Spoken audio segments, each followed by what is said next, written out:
Hi and welcome to the video of implementing Outbox Pattern using Azure SQL database and Azure Function apps.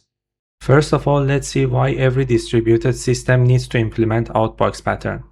Imagine you are placing an order. Your API saves the order to the database, then tries to publish an order placed event to a message bus so downstream services like email or inventory or billing can react. What happens if the message broker is temporarily down at the exact moment? Without the Outbox pattern, you face a brutal choice. You either lose the event entirely or you try to roll back the database write, introducing complex compensating logic that's hard to get right under the failure conditions. The dual write problem. Writing to two separate systems atomically is fundamentally impossible without coordinating mechanism. This is called dual write problem, and it is the root cause of subtle data consistency bugs in the distributed systems. There are some examples that we can review now, like saving to database crash event lost. Database write succeeds, but the process crashes before publishing. The event is gone forever. Downstream services never learn the order was placed. Another example, publish event, crash, a duplicate on retry. Event is published, then the DB writes fails. On retry, you publish again. Downstream services process event twice without knowing the order never committed. For example, broker unavailable at publish time. Service bus has a blip. Your code throws an exception on publish. Now you must decide, roll back the database write, retry the background thread, queue it in a memory, or any other complexity. Outbox pattern will solve all of these problems. It writes the business record and the event row in a single local transaction. A separate relay process publishes from the outbox, and atomicity is guaranteed by your database. Okay, what is Outbox pattern? The Outbox pattern stores integration events in the same database as your business data using a dedicated integration events table. Of course, the name of the table is optional. Because both the business record and the event row are written in a single database transaction, they are either both committed or both rolled back. Atomicity is guaranteed by your database. A separate background process, in our case an Azure function with a SqlTrigger, then reads unprocessed events from the Outbox table and publishes them to the message broker. If publishing fails, the event remains in the outbox and then it is retried. If it succeeds, the event is marked as processed. We are going to go through these steps one by one, and I'm going to show you each of them in the code and also in the portal. First, API receives command. A post request arrives. For example, place an order. Your API builds the domain entity and construct the corresponding integration event object. And after that, in our example, EF core opens a transaction. It inserts the order row and also the integration event row containing the serialized event payload as a JSON within the same transaction. And then it calls the save changes, so the transaction takes place and we place two records in the order table and integration events table. And then the next step is that the Azure function detects new row. An Azure function with a SqlTrigger watches the integration events table. The moment a new row is committed, Azure function will fire automatically. After that, Azure function tries to publish to the service bus. The function deserializes the event payload and publishes it to the appropriate Azure service bus topic or queue. If this fails, the trigger retries. The event stays in the outbox until the publish gets successfully. After that, when the message was published successfully, the function updates the integration events row. We will have a field or column in the database integration table called processed at, which at the time when we insert the record, it is null. And after the publishing, we will populate that field with the current date time. And this component works together So we will have a .NET 10 minimal API with an Azure SQL database, which contains two tables, orders, integration events, as we are going to show in the demo. And we will have a function app, which here acts as a relay, and it publishes the event to the service bus. Now let's dive to the code, and I will explain how these things work. Okay, here we are in JetBrains Rider, and I go to the file system first because I would like to show you the script file when you have your database on Azure created, so you can create the two required table for this demo, which is called the order and integration events. As we can see, it's really simple, straightforward. In the orders, we have an ID, a customer name, and a total amount, status, and created at. Also in the integration event, we have ID, event type, payload, which is the object serialized, and occurred at and processed at date times. Also, after that, we need to enable the CDC change tracking in the database first with this command, and then enable it on the table, which is the integration table. And after that, you can verify that your CDC basically is working. Let's open the solution view. And we have two projects here, Order API and Outbox Relay. I open Order API project, and in this project, we have a folder called Endpoints. And here we have our Order Endpoint class, which is a post request and accepts a create order request object, which has a customer name and total amount. At the very beginning, it builds the domain entity and then serialize the integration event payload as JSON, and then it creates or instantiates an integration event. After that, we create a transaction and we save all our both our entities to the database inside the transaction, and then we return the success results. Inside our integration event, we have order placed event, the same field as I also showed you in the database script. And if we go to our data folder, we have here the DB context, which has two model sets. And also we are configuring these models to the corresponding tables in the database, as you can see here. Also in the app settings file, I just have a connection to the database. This is the connection string to the Azure SQL database. You can change it to your own connection string later on. And also in the program class, nothing too fancy going on here. We map our endpoints, and also we add our DB context to the dependency injection. Okay, let's go to the Outbox Relay project. Here we have a Outbox Pattern with SQL class, which is an Azure function. It has a SqlTrigger. It needs the table name and also the SQL connection string.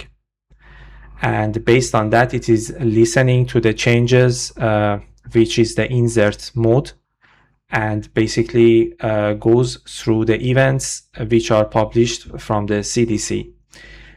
And it tries to find out the topic name, which we have a convention when we insert the record. I will show you. So at the end of the event string, it just takes out the order placed, or it depends on the name of the event, and it just sends it to the Azure Service Bus by that. And based on that, we create here our Azure Service Bus client, and we just send a message to the Service Bus, and that's it. In the apps, local app settings, we have at the moment in the local development, I have a SQL connection string, but I'm going to create environment variable in the Azure functions in the portal, which I show you in a minute. And also we have a service bus namespace, only the namespace, because I will show you how you can connect your Azure function to service bus with managed identity. Also, let's open the program class. Also in the program class, we registered the service bus client that was injected to our function class. And also we have here the integration event object, which is exactly the same as we had in the API project. Okay, I am logged in Azure, and for saving the time, I created already the resources, but I will walk you through each of them and I will give you the important hints. So as you can see, I have a resource group here called RG Outbox, and inside that I deployed an Azure function with app insights and also storage accounts. We have our database created here, and also the service bus for that. And also this one app service plan is related to the Azure function, as you know. Okay, let's go to the database first, and I will give you the hints.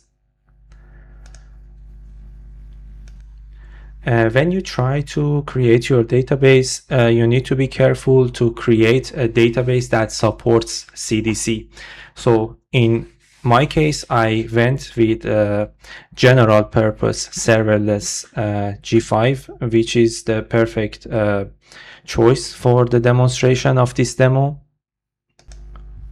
And also, if we go to the firewall section, I selected my network, my IP address here to be able to make a connection to this database from my local machine, because I am not going to deploy the API to the portal for saving the time. And of course, if you deploy your API to Azure, you can definitely use managed identity also for that, and remove the public access to your database, which is the best practice. I'm going to bring up now data grip to show you what I have in the database.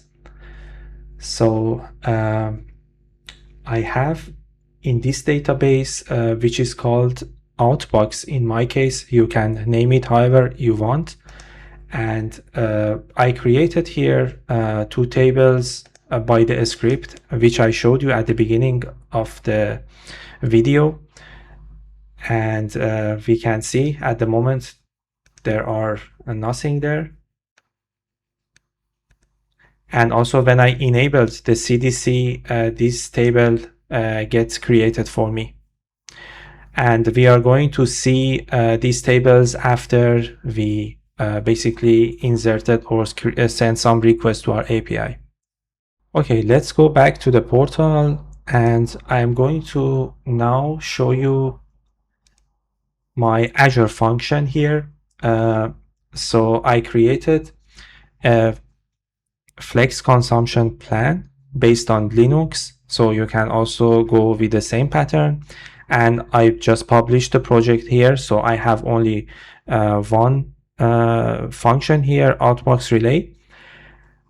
And in the environment variables section, I added here the service bus namespace and also the connection string to the SQL database. So you need to also add these two when you deploy your code. Then the next step, what needs to be done here is that we need to enable the managed identity here. So I just went here with the system assigned managed identity, and you turn it on and click save. Based on this, you will create identity inside Active Directory or intra ID. and your application is able then to automatically use and validate itself with other related services like Service Bus in our case. So let's go to the Service Bus. I also have created here a standard Service Bus. And here, first of all, I went to access control. And you need to here assign a role. For example, let's search here for Service Bus.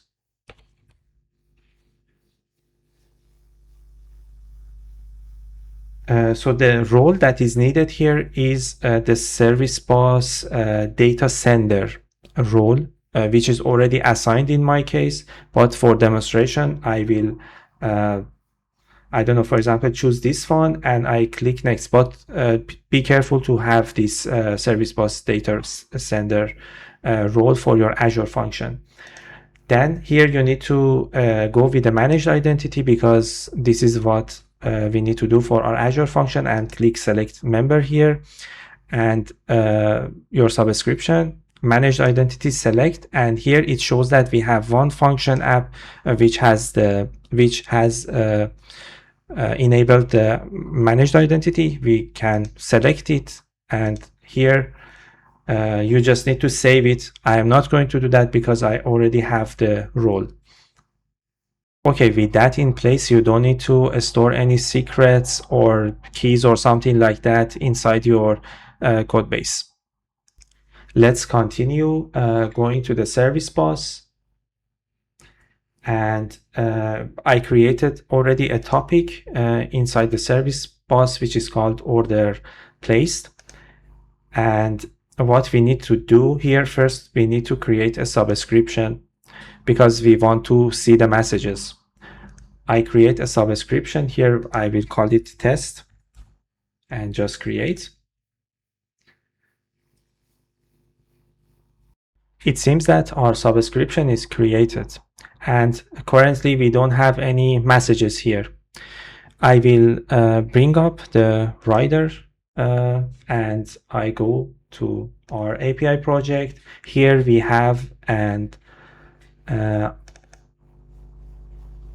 HTTP file, so we make use of this to send a request to our API. But first of all, obviously we need to run our application.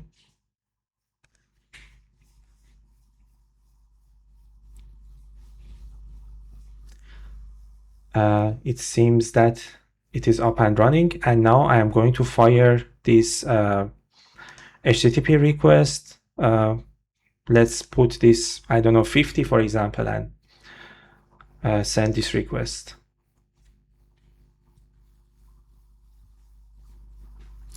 And we got a success message from our endpoint, which is of course running locally at the moment, but we were able to insert the records to the SQL database. I will bring up the data grip. We are going to query the order table. And as you can see here, we got a record with the customer name Sherwin and total amount of 50. And also let's see our integration events. Inside our integration events, we got our event type, which we were extracting this part of this string in the Azure function code and getting out this part event. So order placed was coming from this convention in my case, but you can definitely change it to something better if you want. And also we have here our payload, which is the object, customer name Sherwin, total amount 50, and so on, which is serialized to JSON. We had here the order that occurred at datetime and processed at datetime, because it seems that our Azure function already processed this record. Other than that, this was null. We can verify that if now we go again to the portal and I refresh this basically page, and we see that the message count is change to 1.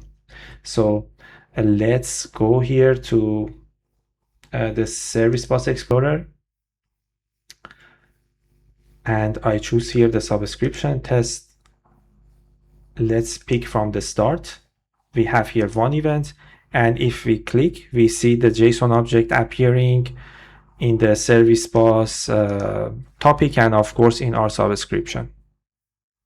Okay, now I'm going to show you what happens if our message relay application is not working and it is stopped. So let's go to the Azure function here and stop it.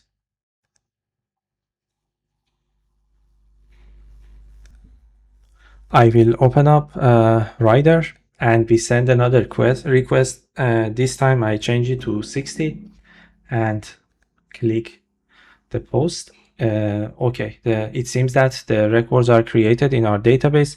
Let's go to data grid and again query the integration events.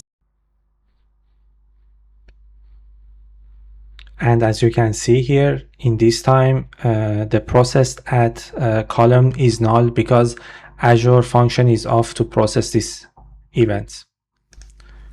Let's go back to the portal. I try to turn it on. So start. And let's see if we are able to process the event. Here from our subscription, it seems that we got the message. So if we open, I have here now this 60 appeared at the top. And also we can verify that if we go to the data grid and here query again, we should be able to see that the processed column got the processed time. And that was it for today. I really do hope that you enjoyed this video and it had value for you and you can use it in your upcoming or existing projects. I would like to thank you for watching and hopefully see you in the next video. Until then, take care. Bye.